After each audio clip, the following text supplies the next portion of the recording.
Así como muy difíciles, ¿no? Ok, vamos a ver hoy. Ah, perdón, ya prometo despertar. Vamos a ver hoy el inicio, bueno, lo que es la introducción a las anemias hemolíticas y prácticamente las membranopatías. El sábado vemos un pedacito de esta clase porque casi nunca da tiempo de terminar y como que es mucha información. La otra presentación de anemias hemolíticas y es eritrocitosis, que es la última, y ya el examen, vayan pensando qué día lo quieren. ¿Qué dije? ¿Entre el 10 y el 13? Hice mi calendario para no. Sí, entre el 10 y el 13. Entonces, el sábado terminamos los temas, el lunes hacemos un repaso con casos clínicos. Les pongo los casos clínicos, ustedes me dicen lo que piensan, luego yo me deprimo y me voy a mi casa y lloro un rato y ya luego les hago su examen enojada. Nada más me deprimo, sí. No, pero con el repaso nos sirve para varias cosas, con casos clínicos. Una es como para aterrizar los datos clínicos, el diagnóstico, las cosas más importantes, ¿no? Y el otro es para darme cuenta si sí o simplemente no, ¿no? Entonces, bueno, vamos a empezar con las anemias hemolíticas. En general, las anemias hemolíticas regenerativas o arregenerativas, hemolíticas, regenerativas, sí.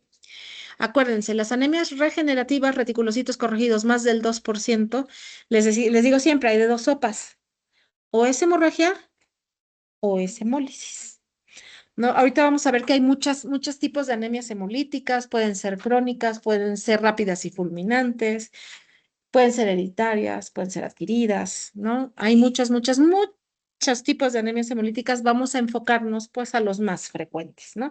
Ya que ustedes puedan identificar un paciente que probablemente tiene una anemia hemolítica.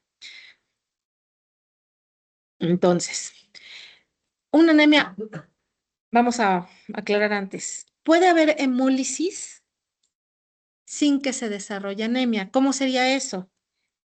Cuando un paciente tiene, vamos a decir, un rasgo talasémico y tiene cierto grado de hemólisis, pero el grado de hemólisis no sobrepasa la capacidad eritropoyética de la médula, vamos a tener datos de hemólisis sin anemia. ¿Cuándo se desarrolla anemia? Cuando hay un aumento en la destrucción eritrocitaria con una disminución de la supervivencia del eritrocito a menos de 100 días. Hay clínicas, hay anemias hemolíticas que el eritrocito no vive nada. O sea, sale y se destruye y llegan con hemoglobina de 2, de 3, de 5. Hay otras que no, hay otras que están alrededor de los 8, de los 11 y ahí la llevan, ¿no? Depende todo de la rapidez con que se destruye el eritrocito. En general representa el 5% de todas las anemias. Pueden ocurrir en personas a cualquier edad porque hay hereditarias y hay adquiridas. Si es un paciente con una anemia hemolítica hereditaria, ¿a partir de qué edad creen que haga los primeros cuadros hemolíticos? Desde la niñez. No, alguien con drepanocitosis no se va a esperar a tener 50 años, como yo comprenderé, para hacer el primer cuadro de hemólisis. Lo va a hacer desde niño. Entonces, en un niño estamos obligados primero a descartar las causas hereditarias y después buscar adquiridas, porque también hay niños con anemia hemolítica autoinmune. No digo que no, ¿no? Pero lo más frecuente es que sean hereditarias. Y en un adulto, lo más probable es que sea un problema adquirido, ¿no? Bueno, claro, está el garbanzo a libra viejito y no es chiste, es anécdota. Llega un abuelito de 70 años con un cuadro de hemólisis y le pregunto, ¿desde qué edad, desde cuándo se pone amarillo? Y me dice, desde niño, siempre me ha pasado, yo pensé que no era malo, ¿no? Entonces sí puede haber pacientes que te llegan ya grandes, que los diagnosticas en una edad adulta, pero la ictericia, la hemólisis es desde la niñez. Entonces es muy importante preguntar eso, ¿no? El índice de mortalidad, sobre todo en las hereditarias, en general es bajo. Las adquiridas sí puede ser fulminante, ¿no? Sí pueden morir. Y bueno, se desarrolla anemia cuando la destrucción del eritrocito sobrepasa la capacidad eritropoyética. Esto ya lo había yo dicho. Hay muchas clasificaciones, más o menos se las fui diciendo en la introducción. Esta es una de ellas, según el mecanismo de destrucción. Cuando la destrucción, vamos a ignorar un momento este lado y vamos a decir, cuando la destrucción es intravascular dentro del vaso sanguíneo, va a traer problemas diferentes a cuando es extravascular. Cuando es dentro del vaso sanguíneo va a haber hemoglobina libre en el plasma, va a haber hemoglobinuria, ¿no? Porque el eritrocito se está rompiendo en la circulación. Cuando es extravascular, ¿en dónde se destruiría el eritrocito? ¿Dónde se les ocurre? En el vaso órgano, ¿no? Entonces te confundes, vaso sanguíneo, vaso órgano. Cuando es en el vaso, el responsable de la destrucción es el sistema fagocítico mononuclear, finalmente los macrófagos, que tenemos una gran cantidad de ellos en el vaso. Y además tomemos en cuenta que nuestro vaso órgano es el que filtra nuestra sangre. Entonces, un eritrocito que pierde su elasticidad, que pierde la capacidad para recuperar la forma, que tiene algún problema que lo haga rígido, se va a quedar atorado en el vaso, órgano. Vaso sanguíneo es distinto. En general, las intravasculares son de origen extracorpuscular y las extravasculares intracorpuscular.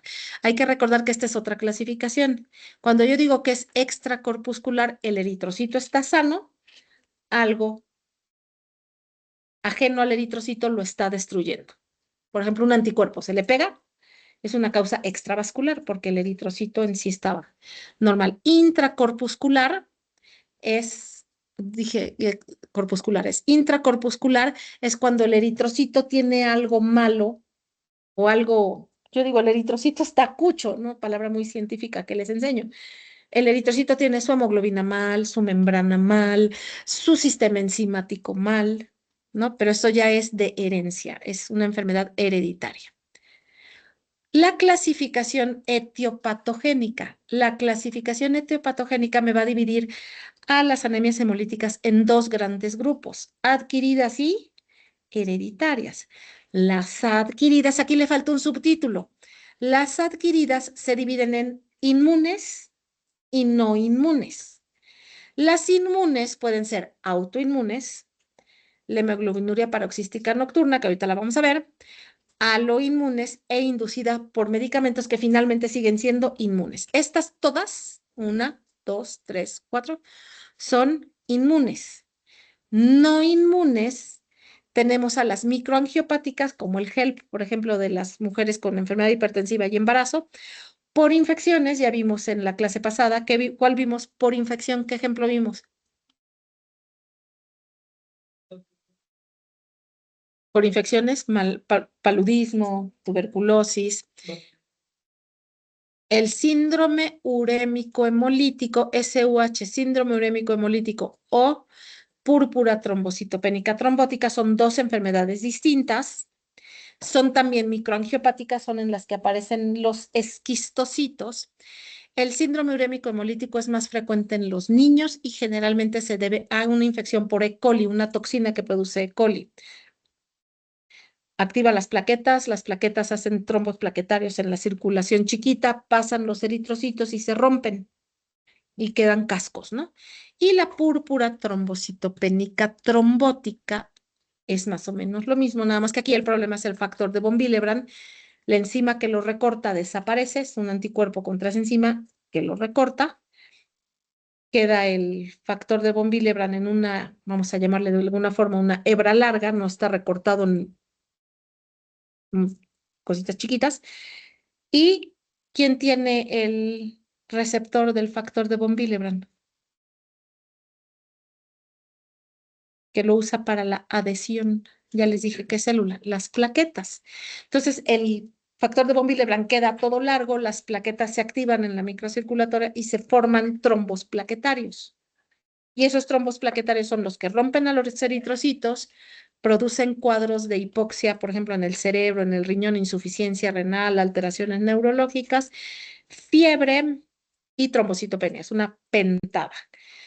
La PTT tiene una mortalidad del 90% si no tenemos recambio plasmático. conectas al paciente a la máquina de aféresis, sale la sangre por un lado, se centrifuga, sacas el plasma y le metes plasma de donadores para meterle encima y que deje de tener el problema de que no se está cortando al factor de von Willebrand.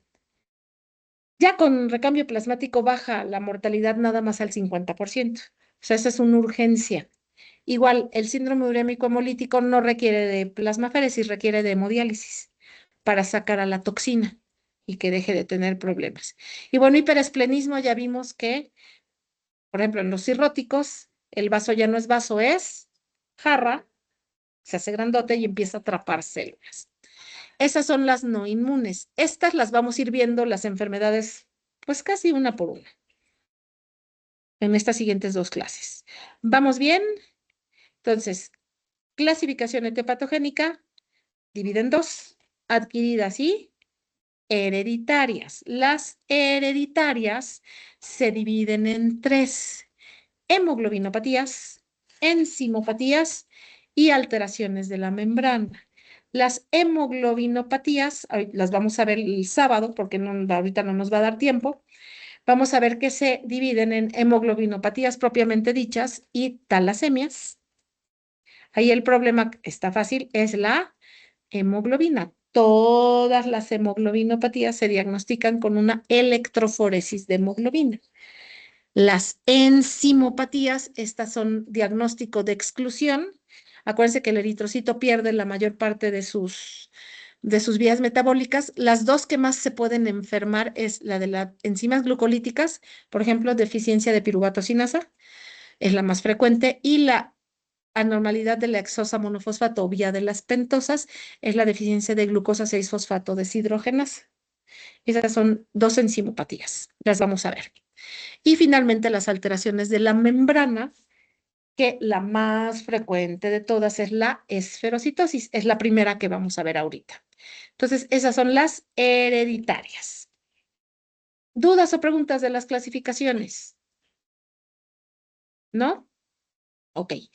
El cuadro clínico en general de las anemias hemolíticas.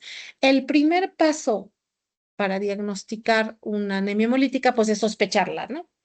Y en general, todas las anemias hemolíticas, cuando son hereditarias, generalmente el curso clínico es insidioso y crónico. Son los niños que luego les dicen las mamás, es que ya le dio 3 veces hepatitis. ¿Te da 3 veces hepatitis? No, ¿verdad? Entonces, cuando un paciente tiene cuadros repetitivos de ictericia, hay que pensar en una anemia hemolítica. Pueden ser, se pone un poquito amarillo, se les quita, se pone un poquito amarillo, se les quita, ¿no? Porque son cuadros de crisis hemolíticas que tienen. Vamos a ver que hay anemias hemolíticas que son por crisis y hay otras anemias hemolíticas que son crónicas, que siempre, siempre están amarillos, ¿no? Ahorita lo vamos a ir viendo. En las adquiridas, generalmente la hemólisis puede ser aguda, rápida y fulminante. El mejor ejemplo que tengo, la anemia hemolítica autoinmune. Al eritrocito se le pega un anticuerpo y en la pasada por el vaso el eritrocito lo va, por así literal, mordiendo los macrófagos hasta que lo destruyen. Y es por anticuerpos, pueden ser fríos o calientes, ya lo vamos a ver. Las dos va a caracterizarse por ictericia. La ictericia va a estar dada por aumento de la bilirrubina indirecta. Acuérdense que el metabolismo del EM acaba en bilirrubina indirecta.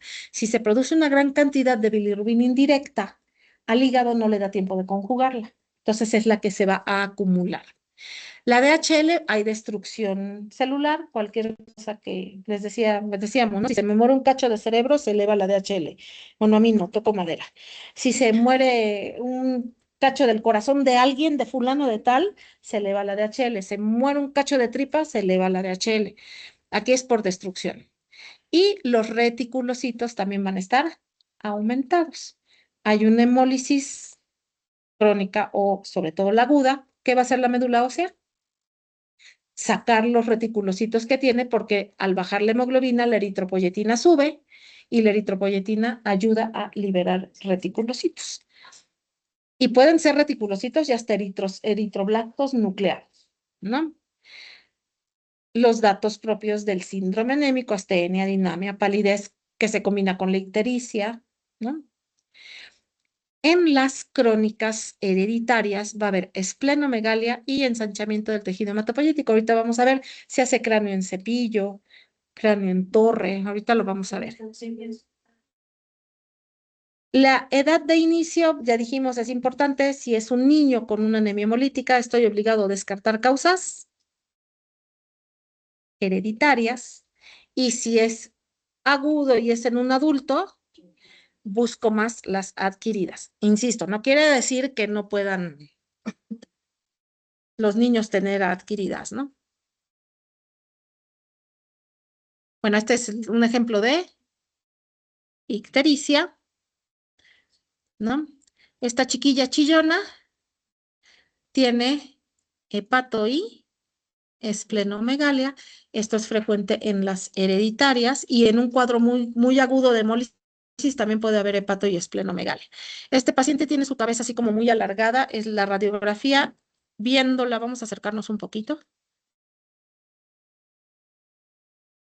¿Está normal? ¿Qué le ven de raro? Cráneo en cepillo.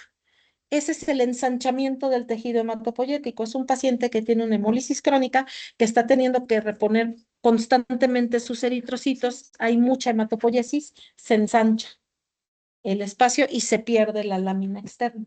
Entonces se ve así como alguien lo asustó, ¿no? Hasta los huesos, ¿no? Se ve cráneo en cepillo. Y eso se puede ver también en el maxilar, en los huesos planos. Puede haber malposición de los dientes, todo, ¿no? Bien. ¿Vamos bien? Estamos hablando en general, ¿no? El cuadro clínico en general de las anemias hemolíticas.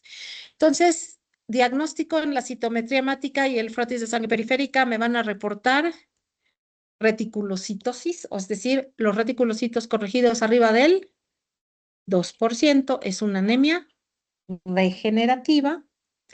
Puede haber eritroblastos en sangre periférica. Ojo, estos eritroblastos, la máquina los va a contar como leucocitos, porque para la máquina cualquier cosa que tenga núcleo es un leucocito. Entonces, en el frotis les reportan los eritroblastos, hay que descontarlos de los leucocitos, porque no son leucocitos, ¿no? Para veces dicen 13,000 leucocitos, pero no sé, 10% de eritroblastos. Entonces le quitas ese 10% para sacar el número real de leucocitos. Si reportan esquistocitos, hay que buscar causas de anemia hemolítica microangiopática. Si reportan esferocitos, si es un niño, sospecho esferocitosis hereditaria, o en un adulto, podemos pensar en... Espérenme, me llegó un mensaje.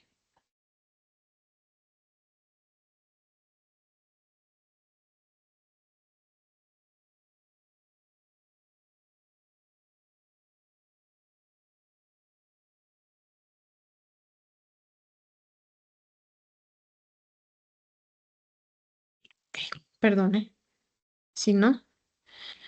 Esferocitosis hereditaria o anemia hemolítica autoinmune. Si reportan drepanocitos, pues una drepanocitosis hereditaria. Depende lo que vayan reportando. En general, las anemias hemolíticas van a tender a la macrocitosis por los reticulocitos y los reticulocitos cuando los tiñen se ven como azulosos, es decir, basofilia difusa. No se refiere a los basófilos.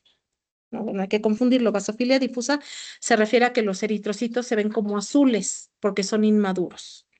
¿Sí? ¿Vamos bien? Yo sé que es TMI, pero bueno, too much information. Las pruebas de función hepática, la que va a estar elevada es la bilirrubina indirecta. Si fuera un cuadro de obstrucción de la vía biliar, ¿cuál se eleva? La directa. En una hepatitis así gachita viral, ambas. Es un patrón que le llamamos mixto, para ayudarnos a diferenciar. La DHL aumentada, ya dijimos por qué.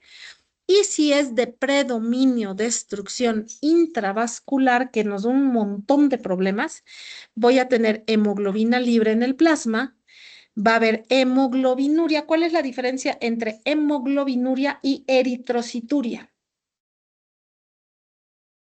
Porque ¿sí han visto cómo hacen los exámenes generales de orina? Es una tira reactiva que meten a la orina y la sacan, y luego con el frasquito van viendo y van sacando, ¿no? Dependiendo de los colores. Y hay un cuadrito que dice hemoglobina y hay otro cuadrito que dice eritrocitos, y además el eritrocito lo tienen que ver en el microscopio. Entonces, si reportan eritrocituria, están viendo eritrocitos. Hemoglobinuria es la hemoglobina libre, no es lo mismo. Disminución de las aptoglobinas. Ahorita vamos a ver las aptoglobinas. Ay, no te digo.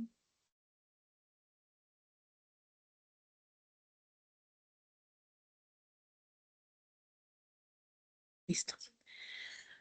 Las aptoglobinas son unas proteínas que produce el hígado que están encargadas de llevar a la hemoglobina libre en el plasma. Vamos a decir que por algo, se me ocurrió un eritrocito, se golpeó con una de nuestras valvas en el corazón y ¡pum! Se rompió. Para eso tenemos las aptoglobinas, para que la hemoglobina que queda libre la agarran y la llevan a los macrófagos para que no ande libre, porque da problemas. Si las aptoglobinas están muy disminuidas, quiere decir que la hemólisis es de predominio intravascular. Y si orinan hemosiderina, pues es hemosiderina que se está depositando en el riñón. Es hierro. Como están orinando hemoglobina, se va quedando hierro en el riñón y empiezan a orinar hemosiderina. Eso es en anemias hemolíticas intravasculares crónicas. ¿Vamos bien? Entonces, tengo un paciente con anemia. Sospecho que es una hemólisis. Le tengo que pedir además DHL, las bilirrubinas, aptoglobinas si me las hacen y reticulocitos. Si encuentro la DHL aumentada, mi paciente está ictérico y es expensas de la indirecta, las aptoglobinas están disminuidas, hay que ver después qué tan disminuidas, porque en las dos se disminuye, pero más en la intravascular, y es una anemia regenerativa. Digo, sí, teníamos razones, hemólisis. Si además hay hemoglobinemia, hemoglobinuria y hemosideruria, sí, entonces es una destrucción. Principalmente se combinan, vamos a ir viendo que se combinan, pero siempre va a predominar una. Intravascular, si el CUMS está positivo, sobre todo anticuerpos fríos, anemia hemolítica, autoinmune. Si está negativo, entonces tengo que buscar otras causas de hemólisis intravascular, como coagulación intravascular diseminada, púrpura trombocitopénica trombótica, síndrome urémico hemolítico. Por ejemplo, los pacientes que les ponen prótesis en sus válvulas, como son más duras, están con hemólisis crónica. Hay que darles ácido fólico. Si sospecho hemólisis, eso ya se los dije, no, ya a la segunda clase me hago pelotas. Cuando un paciente se sospecha hemólisis, le damos ácido fólico y luego averiguamos. ¿Por qué será importante darle ácido fólico a un paciente que está haciendo hemólisis de la causa que quieran? ¿Qué le pasa al ácido fólico cuando se utiliza mucho? ¿Se acaba? ¿Cómo son los depósitos de ácido fólico? Esto ya se los dije, se los puedo decir. En comparación con los depósitos de cobalamina, ¿cómo son los del ácido fólico? Muy chiquito, se acaba muy rápido, el ácido fólico se acaba muy rápido. Si tenemos necesidades aumentadas y no se lo damos, hacen una crisis aplásica o lo que es lo mismo, una anemia megaloblástica. Entonces, el cuadro de hemólisis va a pasar de ser una anemia regenerativa a pancitopenia, pero es porque se acabó el ácido fólico. Entonces, insisto, paciente con hemólisis, ácido fólico y luego viribo. No, ya después investigo por qué, pero si no le doy el ácido fólico, estamos en problemas. Se me había olvidado decírselos. Entonces, a los pacientes con válvulas protésicas hay que darles ácido fólico porque van a tener cierto grado de hemólisis. HPN ahorita la vamos a ver y incompatibilidad ABO. Si no tiene hemoglobinemia, hemoglobinuria o hemosideruria, me voy a buscar causas de hemólisis extravascular, que en primerísimo lugar tenemos todas las hereditarias. Membranopatías como la esferocitosis, una prueba de fragilidad osmótica. Hemoglobinopatía como una anemia de células falciformes, una electroforesis de hemoglobina, y estos dos son de exclusión. ¿Qué es un diagnóstico de exclusión? quito todo, ¿no? Digo, no es esferocitosis, no tiene anemia, no tiene hemoglobinopatía, no tiene CUMS positivo, no es una anemia hemolítica autoinmune, no es HPN, entonces ya busco las más raras, ¿no? Ya lo vamos a ver. Esta es una introducción. ¿Dudas o preguntas hasta ahí? ¿No? ¿Vamos bien? Ok. Hoy vamos a hablar de las dos membranopatías más frecuentes, la hereditaria más frecuente y la adquirida más frecuente. Entonces, en general, las anemias hemolíticas secundarias a trastornos de la membrana o membranopatías son defectos en la estructura, que es la primera que vamos a ver, o la función de los componentes de la membrana eritrocitaria, que ocasiona destrucción prematura del eritrocito. Decíamos, recordando un poquito cuando hablamos de la membrana del eritrocito, el eritrocito tiene que tener la capacidad de deformarse, porque va a atravesar capilares que tienen 2 a 3 micras, él mide 7. Una vez que pasa, tiene que tener la capacidad de volver a agarrar la forma de disco bicóncavo. Y decíamos, la membrana del eritrocito es una doble capa lipídica con proteínas que hacen las veces de, vamos a decir, columnas. Puede haber interacciones verticales que cuando se pierden como que se resbala la membrana y ya no recupera la forma, o horizontales y verticales. Horizontal, vertical. Las verticales, cuando se pierden como columnas, se pierden fragmentos de la membrana. Ahorita vamos a ver. Aquí están las interacciones verticales. Si yo quito anquirina, que es esta 2.1, esferocitosis hereditaria, se pierde una interacción vertical, se desestabiliza la doble capa lipídica y se empieza a perder material de la membrana hasta que se convierte en un, ¿cómo se llaman estos que están aquí abajo? Esferocito. Este es un esferocito. Esferocitosis hereditaria. Ahorita la vamos a ver. Cuando se pierden interacciones horizontales, como que se enrolla la membrana y hay dificultad para recuperar la forma, se fragmenta y se rompe el eritrocito. Se forman, es un ejemplo, eritrocitos. ¿Vamos bien? Aquí están todos los padecimientos hereditarios de la membrana. Fíjense cuántos son, los vamos a ir viendo uno por uno. No, no es cierto. Nada más, y una lágrima rodó por su mejilla, ¿no? Nada más vamos a ver esferocitosis hereditaria, que es la más frecuente. En mi vida yo he visto esferocitosis y muchas, pero de todas las demás ni una sola. Entonces te habla de la rareza, ¿no? Hay algunas que dicen, hay 3 casos reportados en todo el mundo. Pero bueno, ahí está. Y las adquiridas, que la más frecuente es esta última, la hemoglobinuria paroxística nocturna. Son las dos que vamos a ver ahorita. Se van a divertir. Ok. Si no hay dudas de la introducción, vamos a ver la esferocitosis hereditaria. Grupo de padecimientos hereditarios que se caracteriza por defectos en el citoesqueleto del glóbulo rojo que condiciona hemólisis de grado variable o de intensidad variable.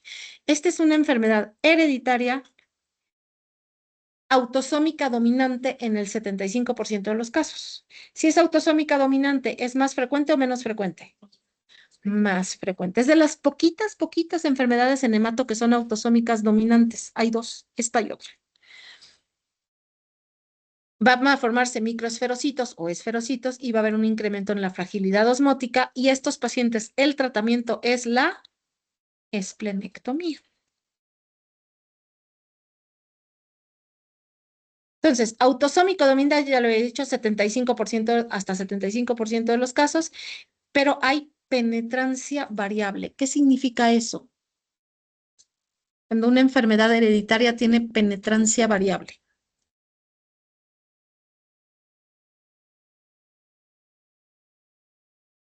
Ok, sí, vamos a decir es una esfera, pero clínicamente, ¿qué significa? O sea, es la misma enfermedad, pero en diferentes individuos puede ser desde casi asintomática hasta requerir transfusiones cada mes. Esa es la penetrancia variable. Finalmente, tienen la enfermedad, pero en algunos clínicamente se manifiesta muy leve y en otros muy. Y en la misma familia, yo tuve dos hermanitos. El primero que conocí, yo lo conocí como de 4 años y lo transfundí como 2 veces en 5 años. Y al otro nació y era transfusión desde bebé, penetrancia variable. ¿Sí? Entonces dije, si ya tenían al primero con problemas y es autosómico dominante, ¿para qué van y tienen otro? ¿No? Y el pobrecito chiquito en hospital cada mes. ¿Qué culpa tiene el niño? Puede ser autosómica recesiva en algunos casos y hay mutaciones de novo. Esas mutaciones de novo luego son causal de divorcio. ¿Qué significa mutaciones de novo?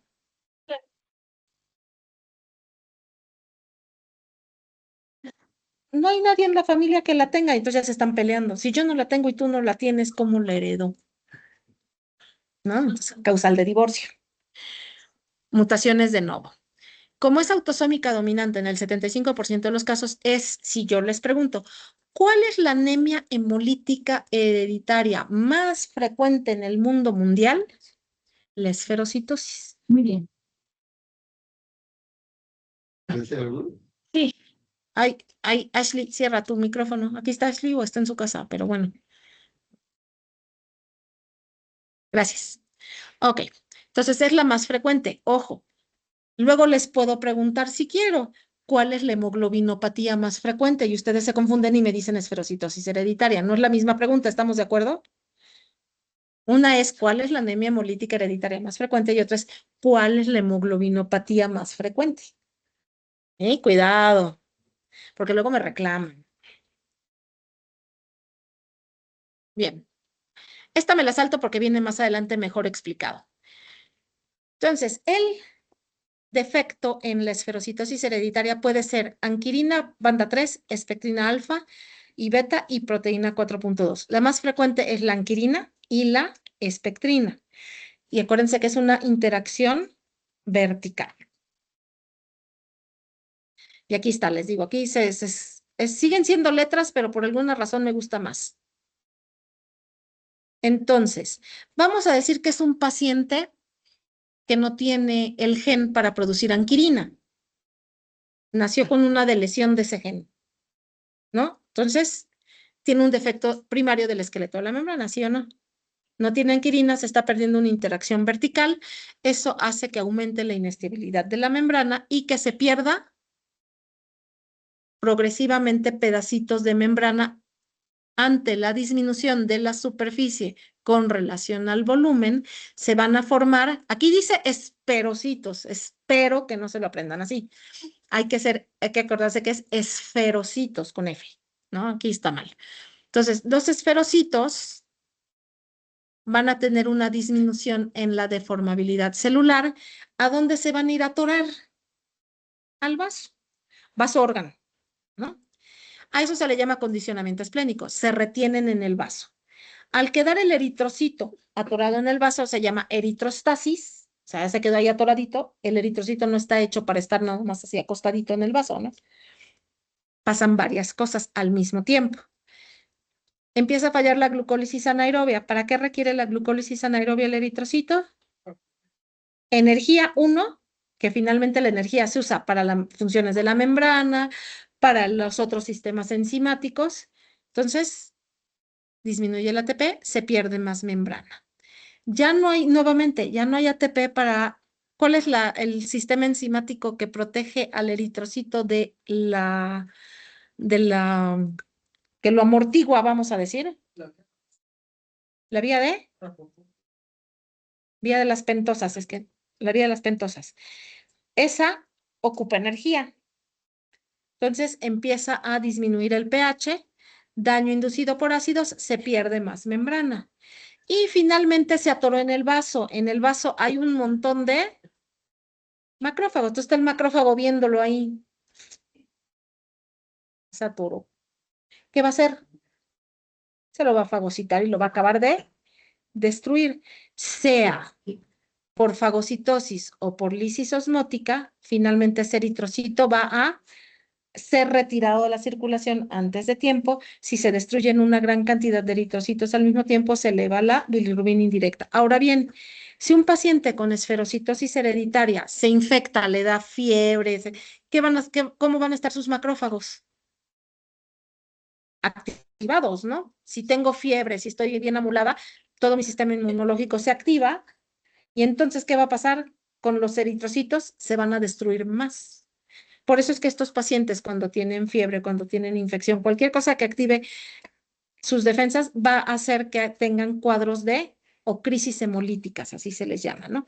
Y van ahí más o menos y de repente, ¡pum!, se ponen amarillos, ¿no? Hacen una crisis hemolítica. ¿Dudas o preguntas del mecanismo fisiopatogénico por el cual los pacientes con esferocitosis hereditaria tienen anemia? ¿No? Ok. El cuadro clínico en general, dependiendo de la penetrancia, puede ser una anemia moderada desde la edad infantil, con ictericia, esplenomegalia. Al ser autosómica dominante, van a tener historia familiar o lo que se conoce como pedigrí. Entonces, luego hasta se les olvida. Le pregunto, oiga, señora, ¿usted no, o su esposo no tuvieron cuadros así que se pusieron amarillos de niños? Ay, sí, me quitaron el vaso, pero no sé lo que tuve. Entonces ya le hablan, oye, mamá, ¿por qué me quitaron el vaso? Ah, esferocitosis. Ah, ok. No, tienen historia familiar. Al tener ictericia, bilirrubina indirecta aumentada de forma crónica, pueden hacer litiasis vesicular. Entonces, en una les haces el paquete operes una por dos. Les quitan el vaso y por ahí la vesícula. ¿No? Pues ya que estamos entrados en gastos, pues de una vez las dos, ¿no? Complicaciones, crisis hemolítica, lo que les decía. Se infectan, les da fiebre, pueden hacer una crisis hemolítica que a lo mejor no necesitaban transfundirse, pero hacen una anemia más grave, ¿no? Si no les doy ácido fólico, van a hacer una crisis aplásica y vamos a decir que se infectan con parvovirus B19. ¿A qué le gusta al parvovirus B19? Los eritroblastos, ¿no? Hacen una aplasia pura de serie roja o eritroblastopenia. ¿Vamos bien? Diagnóstico. Primer cosa que nos tiene que hacer sospechar es el patrón de herencia autosómico dominante, lo que decíamos del pedigrí, una anemia hemolítica crónica con esplenomegalia y en el frotis de sangre periférica me reportan esferocitos. Hasta la fecha seguimos haciendo la fragilidad osmótica. ¿Qué hacen? Tienen una sangre testigo y la sangre del paciente y hacen un montón de tubitos, le ponen sangre a cada tubito y a cada tubito le van poniendo diferentes concentraciones de cloruro de sodio para que el eritrocito se hinche y se rompa. Los eritrocitos normales también se van a romper, pero después los que se rompen primero son los que tienen un problema de la membrana. Entonces, así te lo van graficando. Se molestan y pum, de repente se separa y los testigos no se molizan y los que tienen esferocitosis se molizan rápido. Entonces es una prueba positiva, ¿no? Bien, ya me cansé. Tratamiento. Moderados soportadores que son prácticamente asintomáticos, que no tienen necesidad de soporte transfusional frecuente, puedo llevármelos sin tratamiento. ¿Qué les voy a dar? Ácido fólico. Acuérdense, anemia hemolítica de la causa que sea, ácido fólico. No es que sea sin tratamiento completamente. Si tienen dependencia transfusional frecuente o que hagan crisis muy frecuente, después de los 6 años de edad les voy a quitar el vaso. Bueno, yo no, ¿verdad? Porque yo no opero, pero el cirujano les va a quitar el vaso, les van a hacer esplenectomía para quitar el sitio de mayor destrucción. ¿Se les va a quitar la anemia hemolítica? No, no. Van a seguir teniendo cierto grado de hemólisis, pero ya no va a requerir de transfusión porque ya quitamos el sitio de mayor destrucción. ¿Por qué me espero a los 6 años? ¿Qué se les ocurre?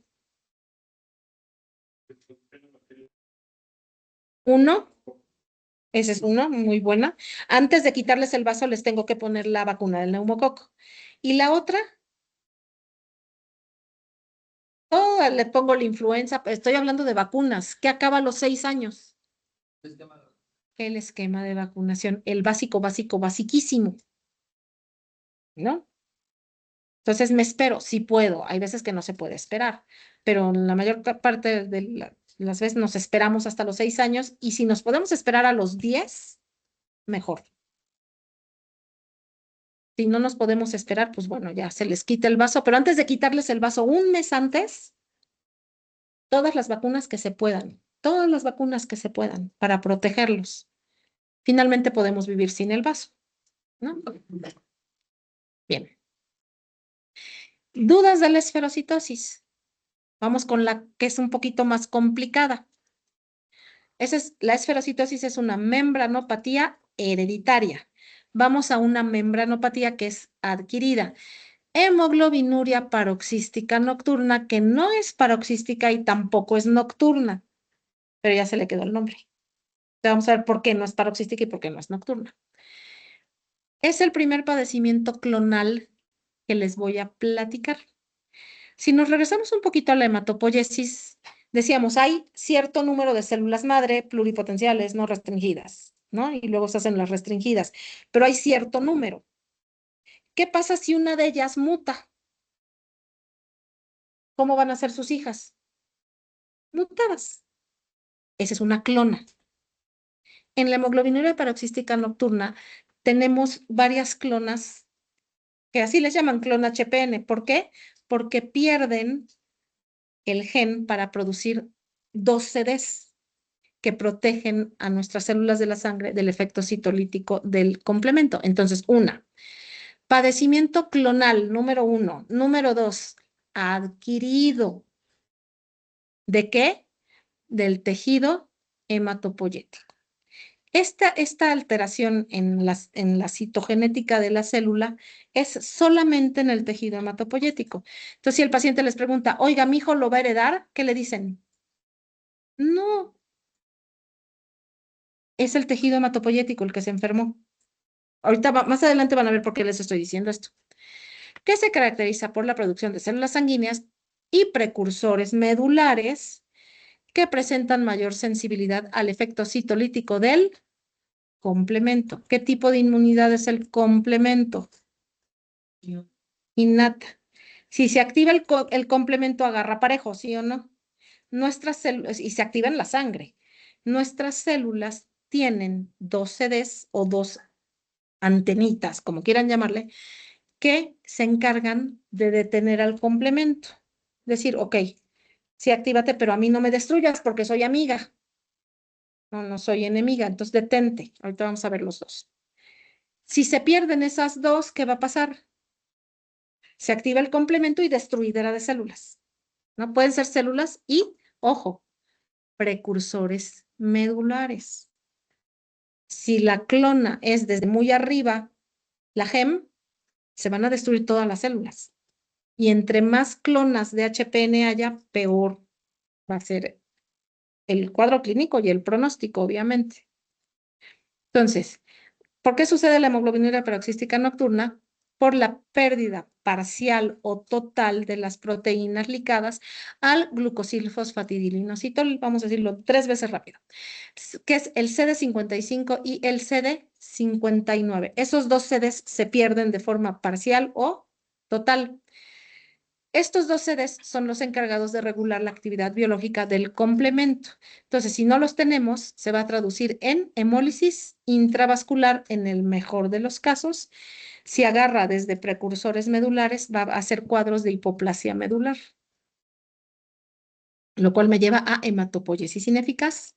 No es muy frecuente. En el hospital tendremos unos 5 o 6 pacientes con HPN, lo cual es bueno porque es una enfermedad feita que no tiene mucho tratamiento, ¿no? Está ahí medio feita. ¿Qué es lo que sucede? Hay una mutación del gen PIGA, es glucosilfosfatidilinositol, que se encuentra en el brazo corto del cromosoma X. Aquí es donde puede venir la confusión.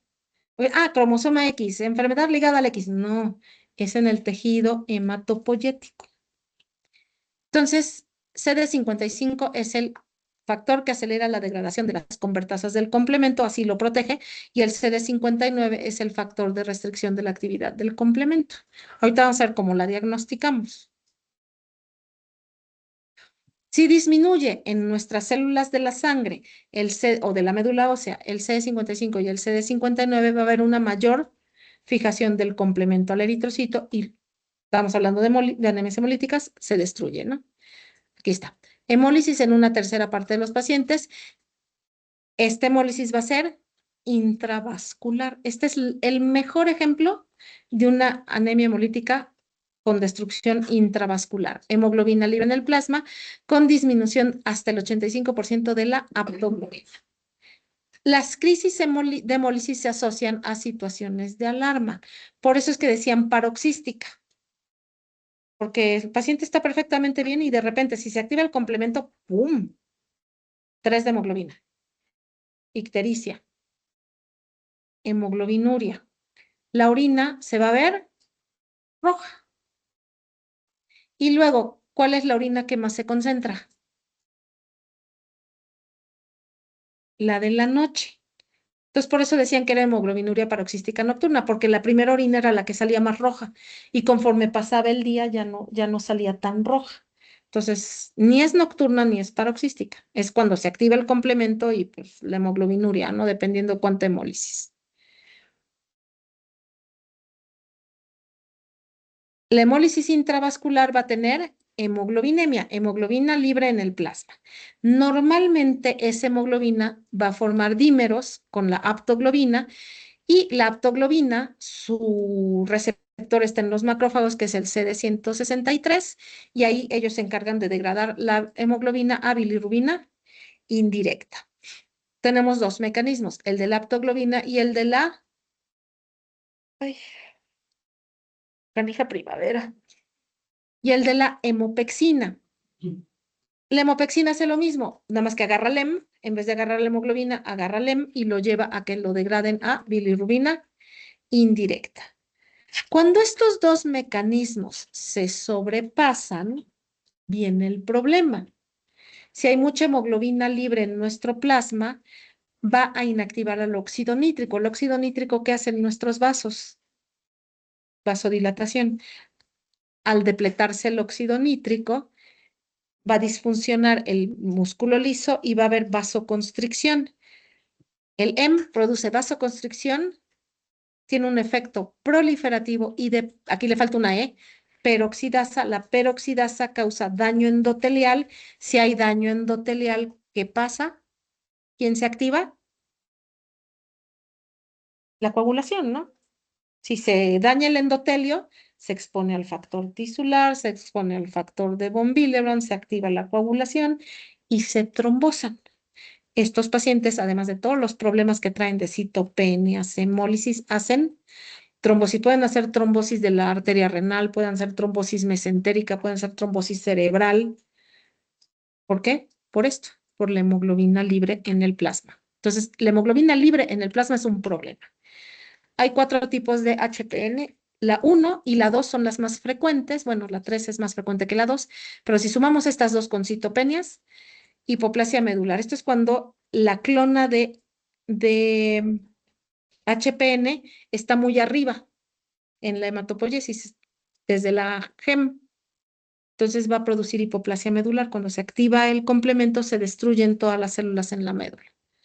La clase 3 es la que es sobre todo hemólisis con hemoglobinuria y una o más citopenias, y la más rara es cuando hay trombosis sin hemólisis muy clara, ¿no? 2.5. Complicaciones: infecciones bacterianas recurrentes, coagulación intravascular diseminada, insuficiencia renal aguda o crónica por trombosis. Si el paciente tuvo una infección de vías urinarias y llegó con un cuadro hemolítico y tuvo 4 de hemoglobina, ¿qué tengo que hacer? Transfundirlo.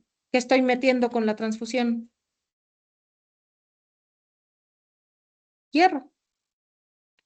El hierro no se pierde, el hierro se recicla. Esos eritrocitos que yo transfundí se van a morir y ese hierro se va a quedar ahí.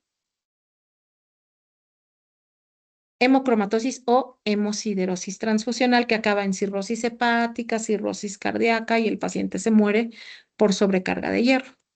Ya hay quelantes, pero son harto caros.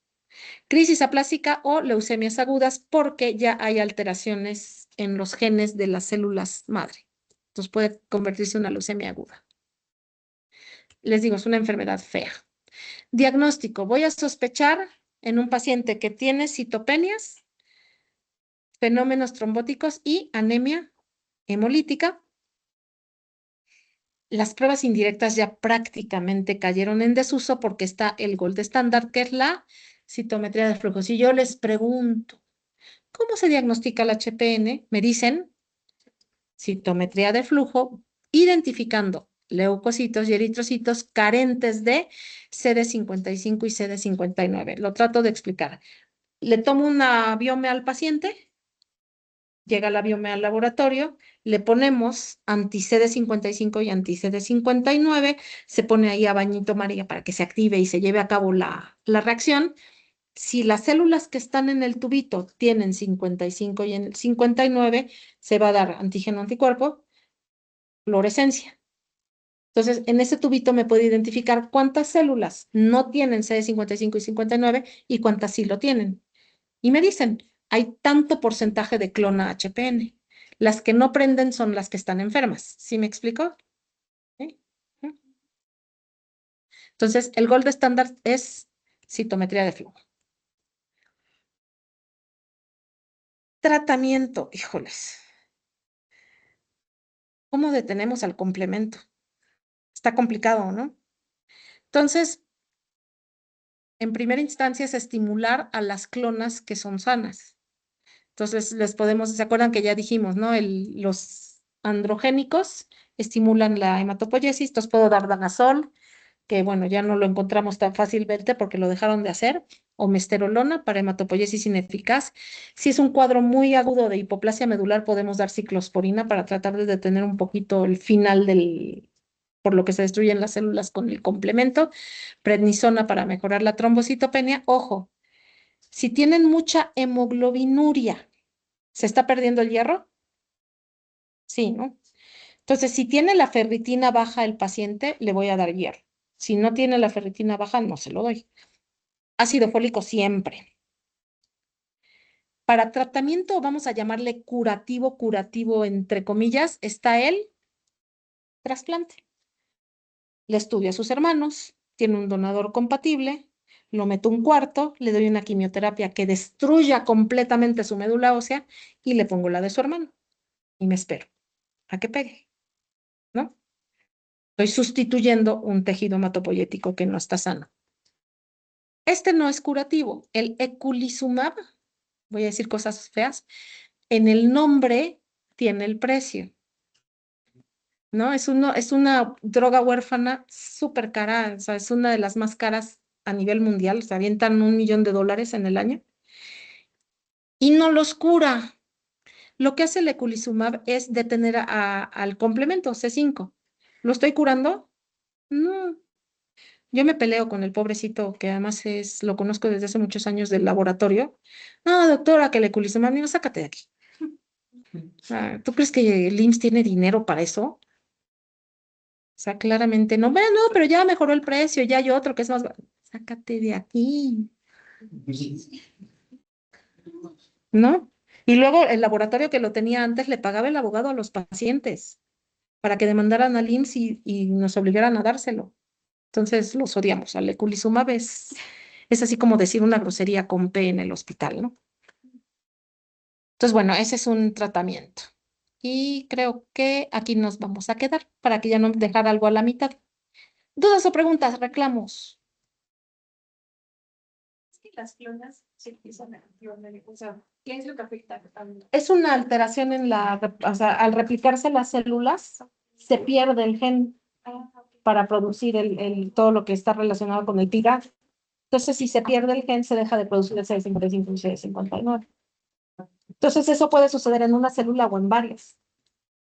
Entonces, o sea, entre más clon HPN haya, peor le va a ir al paciente. Por eso digo, si destruimos esa y la sustituimos con las células del hermano, de nada. ¿Ninguna otra duda? Bueno, nos vemos el sábado. Bueno, no nos vemos, nos escuchamos.